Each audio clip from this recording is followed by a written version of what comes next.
아이들이 태어나서 만 2살까지는 굉장히 빠르게 성장하는 급성장기고, 그리고 사춘기 이전까지는 1년에 5cm에서 6cm 정도 크는 완만한 성장을 보입니다.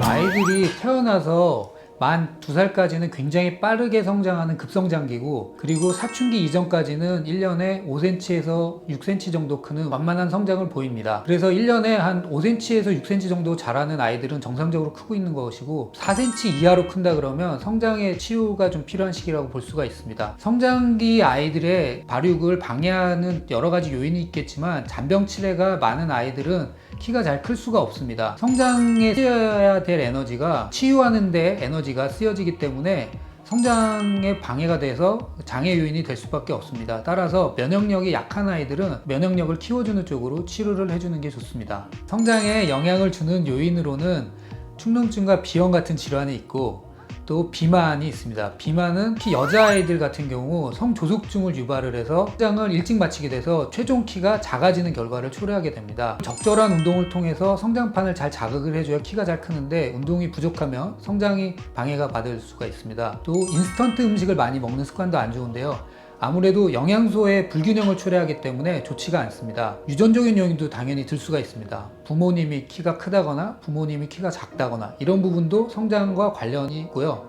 그리고 마지막으로는 아이들이 받는 정신적인 스트레스도 성장과 관련이 있기 때문에 이런 부분도 잘 조절을 해줘야 합니다. 키가 잘 크지 않는 이유에는 여러 가지가 있겠지만, 그래도 그 중에 가장 큰 요인은 식욕부진을 들 수가 있습니다. 잘 먹지 않으면 우리가 먹는 영양소나 에너지원을 공급받지 못하기 때문에 키가 잘 클 수가 없습니다. 따라서 식욕부진 있는 아이들은 이 원인에 따라서 잘 치료를 해주는 것이 중요한데요, 한의학적으로 봤을 때 식욕부진이 생기는 원인은 비위가 허약한 아이를 들 수가 있습니다. 이런 아이들은 원래 소화도 잘 못 시키는 증상도 있고, 거기에 또 입맛도 사실은 굉장히 이제 없는 편입니다. 그래서 잘 먹지도 못하고 잘 소화도 못 시키다 보니까 키가 잘 크지 못하게 됩니다. 따라서 이런 아이들은 비위를 건강해 해주는 그런 치료를 통해서 소화를 원활하게 해주고 입맛을 돋궈서 성장 장애를 치료하게 됩니다. 또 요즘에는 사실 아이들이 학원을 굉장히 많이 다니는데요, 그래서 어른들보다 오히려 아이들이 더 바쁜 경우가 많습니다. 그러다 보니까 아이들이 식사 시간이 불규칙해져서 폭식을 한다거나, 아니면 간식을 너무 많이 먹는다거나, 아니면 밤늦게 또 집에 와서 야식을 먹고 또 바로 자는 이런 습관들이 있을 수가 있습니다.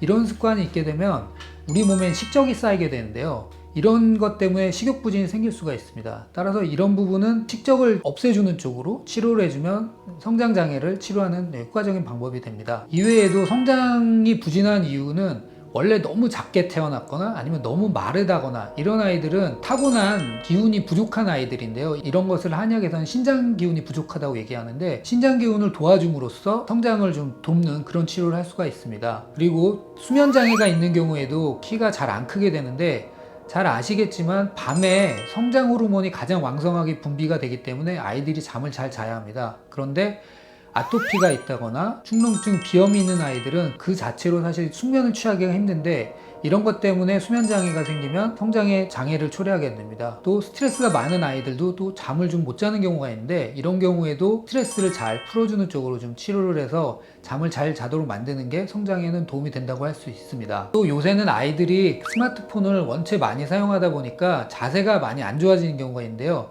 그것 때문에 등이 굽고 하면서 척추가 많이 굽어지는 경우가 있습니다. 이렇게 되면 자기가 원래 가지고 있는 키보다도 작아지는 결과를 초래하게 되는데요, 이런 경우에는 체형 교정을 통해서 숨은 키를 찾음으로써 키를 좀 키우는 방법도 있고, 그 체형 교정을 통해서 올바른 자세를 가지게 되면 성장판을 자극할 때도 좀 더 효율적으로 자극할 수가 있기 때문에 키 크는 데도 더 도움이 될 수 있다고 말씀드릴 수 있습니다. 그리고 아이들이 이제 침 치료도 성장 치료에 도움이 될 수가 있는데, 성장판 주변에 있는 혈자리들의 침을 놔줌으로써 성장판을 좀 자극하는 그런 효과들이 있어 성장에 도움을 줄 수가 있습니다.